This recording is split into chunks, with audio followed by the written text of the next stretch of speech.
بسم اللہ الرحمن الرحیم۔ اللہ تعالیٰ نے جب حضرت آدم علیہ السلام کو پیدا کرنا چاہا تو فرشتوں کو حکم دیا کہ زمین سے ہر قسم کی سرخ، سفید، کھاری، میٹھی، نرم، سخت، خشک اور تار مٹی لاؤ۔ فرشتوں نے تعمیل ارشاد کی۔ اس مٹی سے خدا تعالیٰ نے اپنی قدرت کاملہ سے حضرت آدم علیہ السلام کا خوبصورت وجود تیار فرمایا اور اس میں اپنی روح پھونکی اور اپنے حبیب حضرت محمد مصطفیٰ صلی اللہ تعالیٰ علیہ وآلہ وسلم کا نور ان کی پشت میں بطور امانت رکھا، جس کی وجہ سے ان کی پیشانی آفتاب و مہتاب کی طرح چمکتی تھی۔ پھر اللہ تعالیٰ نے فرشتوں کو حکم دیا کہ حضرت آدم علیہ السلام کو سجدہ کرو۔ امام رازی نے لکھا کہ حضرت آدم علیہ السلام کے لیے فرشتوں کو سجدہ کرنے کا حکم اس لیے ہوا کہ ان کی پیشانی میں حضرت محمد صلی اللہ علیہ وسلم کا نور تھا۔ معلوم ہوا کہ وہ سجدہ نور محمد صلی اللہ علیہ وسلم کی تعظیم کے لیے تھا۔ تمام نوری فرشتے اس نور اعظم کی تعظیم کے لیے جھک گئے اور مقبول ہو گئے۔ ایک روایت میں آیا کہ سب سے پہلے سجدہ حضرت اسرافیل علیہ السلام نے کیا۔ خدا نے ان کو یہ انعام دیا کہ ان کی پیشانی میں سارا قرآن لکھ دیا۔ اور دوسری روایت میں ہے کہ سب سے پہلے سجدہ حضرت جبریل علیہ السلام نے کیا۔ خدا نے ان کو یہ انعام دیا کہ تمام انبیاء علیہم السلام پر خدا کی طرف سے وحی نازل کریں اور اس طرح تمام نبیوں اور خصوصاً حضرت محمد مصطفیٰ صلی اللہ تعالیٰ علیہ وآلہ وسلم کی زیارت بھی کریں۔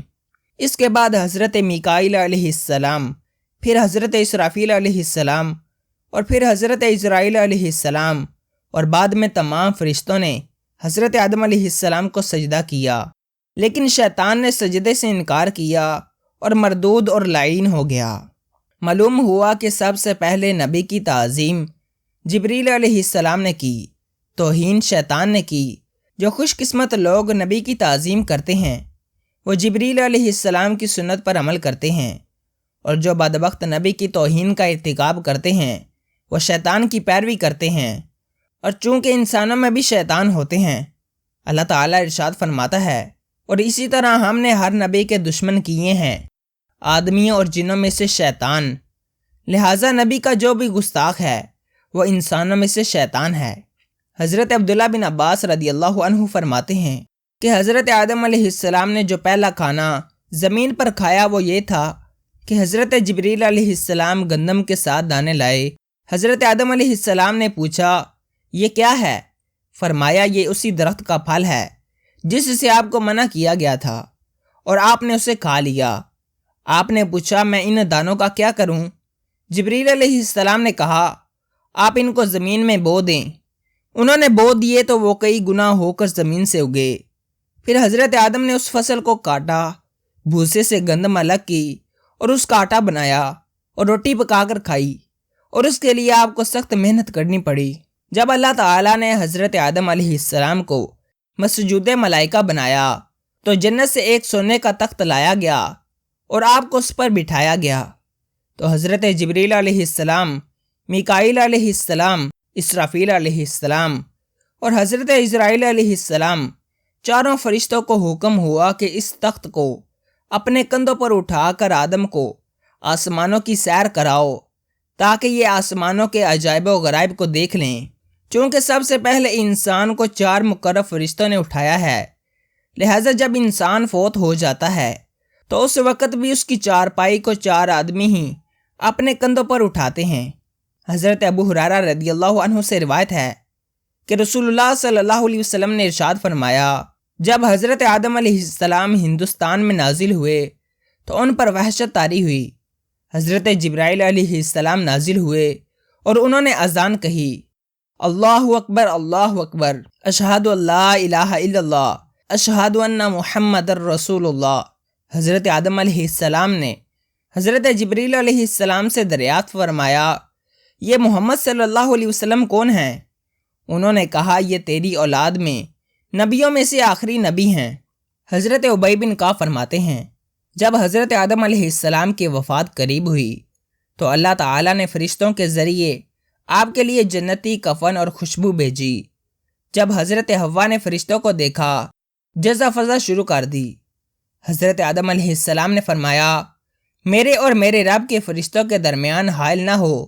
مجھے جن مشکلات سے دوچار ہونا پڑا ہے ان کی وجہ صرف تم ہو۔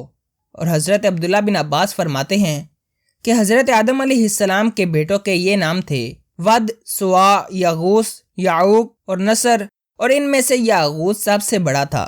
آپ نے اس سے فرمایا: اے میرے بیٹے، جاؤ، اگر تمہیں کوئی فرشتہ ملے تو اسے کہہ کر جنتی کھانا اور پانی لاؤ۔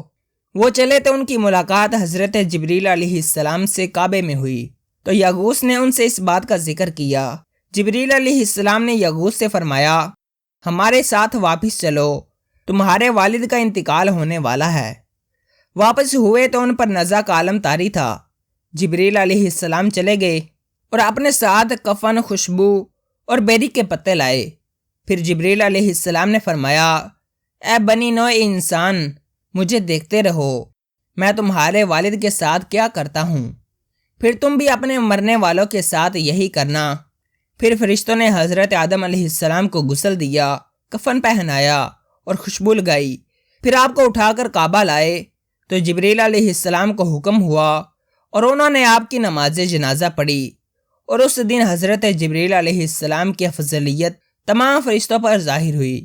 حضرت جبریل علیہ السلام نے آپ پر چاروں تکبیروں سے نماز جنازہ پڑھی اور آپ کو قبلے کی طرف قبر کے قریب رکھا گیا اور فرشتوں نے مسجد خیف میں آپ کو دفن کیا۔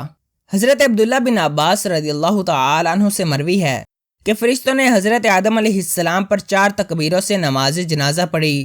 حضرت صدیق اکبر نے حضرت فاطمہ کی نماز جنازہ پڑھائی تو 4 تکبیریں کہیں۔ حضرت عمر نے صدیق اکبر کی نماز جنازہ 4 تکبیروں سے ادا کی، اور حضرت صہیب رومی نے حضرت عمر کی نماز جنازہ 4 تکبیروں سے پڑھائی، اور نبی کریم صلی اللہ علیہ وسلم نے اپنے بیٹے ابراہیم کی نماز جنازہ 4 تکبیروں سے ادا فرمائی۔ اسی طرح حضرت سودا اور نجاشی پر بھی 4 تکبیریں کہیں گی۔ اللہ تعالیٰ کی ان پر رحمت ہو اور ان کے صدقے ہماری بے حساب مغفرت ہو۔ اگر آپ کو یہ ویڈیو پسند آئی ہے تو ویڈیو کو لائک کریں اور چینل کو لازمی سبسکرائب کریں۔ ملتے ہیں اگلی ویڈیو میں، تب تک کے لیے اللہ حافظ۔